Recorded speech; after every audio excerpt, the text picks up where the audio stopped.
Адам баласынан басқа Алланың кез келген жаратылысына сенім артуға болады. Мәселен, алма ағашы тек алма жемісін береді. Алмұрт бермейді. Қасқыр да қасқырлығын жасайды. Иттік жасамайды. Тек адам баласы ғана жүзіңе күліп тұрып, теріс айналсаң қанжар сұғып алуға дайын тұрады.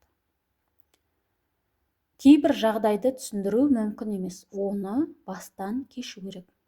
Сөзінде өлшем болмағанның әдепсіздігінде меже болмайды. Адамдармен қарым-қатынаста ара қашықтықты міндетті түрде сақтау керек. Тек сонда ғана ешкімге ренжімейсіз. Сізде ешкімнің реніші болмайды. Жаныңыздан кеткен жанға көп қайғырмаңыз. Себебі ағаштан ең әуелі шіріген жеміс түседі. Қандай да бір мәселе жөнінде маман пікіріне мұқтаждық тауып жатса, әрине өзіне өзіме кеңес беремін. Сүю, жақсы көру нендей керемет сезімдер, ал оларды жаратқанның нендей керемет екенін сіз бір ойлап көріңіз. Осы ғаламда өмір сүруді қатырғандай басқа ғаламда өмір бар ма екен деп қатыратындарға таңым бар. Өзімшілдік артқан сайын ақыл азаяды екен. Бүгін біреудің бойынан байқадым. Қаншама қиянат, зорлық, сатқындық болып жатса да жақсы адамдар кездеседі. Тек іздеу керек. Таныстарыңыздың жартысы сіз төмендегенде, мен түбінде осылай боларын білген едім деп жарыңызға тұз себеді. Ал келесі жартысы сіз көтерілгенде, мен бұрыннан осылай боларын білген едім деп қуанған сыңай танытады. Уақыт емші, уақыт өте бәрі ұмытылады. Бірақ уақыт өтсе жеңілдейді деген сөз бар. Бірақ өтетін уақыт тек уақыт секілді. Ойлаған ісің бәрі жүзеге аса берсе, сабырдың, үміттің ешбір құндылығы қалмас еді. Тез арада таусылатын топ бестікке уақыт, интернет, телефон қуаты, демалыс, ақша. Оны білемін ғой, ол қандай іс жасауы мүмкін емес деп ешкімнен қорғаштамай-ақ қойыңыз. Себебі соңғы кездері сіз кез келген кісі кез келген істі жасайтын болыпты. Бүгін көзім жетті. Ешбір жанды біреудің айтқан сөзінің негізінде бағалауға болмайды. Соңғы кездері көңіл күйімнің жағдайы сұраған кісіге қарай өзгеріп жүр. Қиындыққа сабыр ет, бәлки қиындықтан соң несібең артып саған бұйырар, я болмаса қиындық сынақ болып Алланың мейірімі бұйырар. Ішім мен сыртым аларында үлкен жанжал бар, ене мен келін секілді. Жұрт не дейді екен деп ойлаудан биік кедергі бар ма екен? Тәкаппарлық пен ақылдың қатар жүруі мүмкін емес. Себебі тәкаппарлық айтқан сайын ақыл кеми береді. Қандай да бір істі бастаудан қорықпаңыз. Сәті шықса нендей керемет, ал сәтсіз шықса сіз үшін тәжірибе болмақ. Жаныма батқаны жасаған күнәларымның жақсыға сарп етсін деп берілген Алланың нығметтерінің шеңберінде жүзеге асуы. Кешегіні өшіре алмайсыз, ал бүгінгіні кешегіден өзгеше етіп жасауға әбден болады. Бір күніңіз екінші күнге ұқсамасын.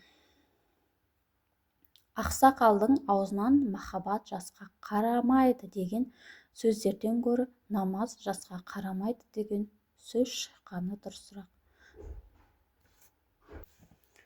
Біздің елде көп айтылатын жағдай, жалған сөздің бірі айтсаңшы ұрыспаймын деп уәде беру. Байқап қарасаңыз, балалар тілдері анық болмаса да өзара келісіп ойнай береді екен.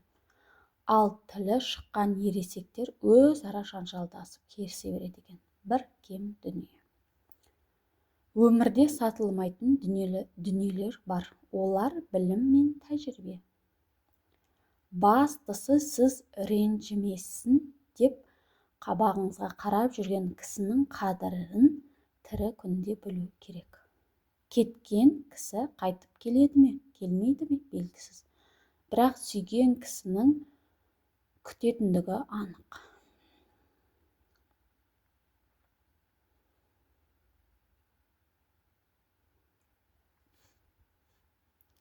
Қисынды ойлап, қисынсыз ғұмыр кешудеміз. Кез келген адамның екі өмірі болады. Күнделікті кешіп жүрген өмірі, қиялындағы арман өмірі.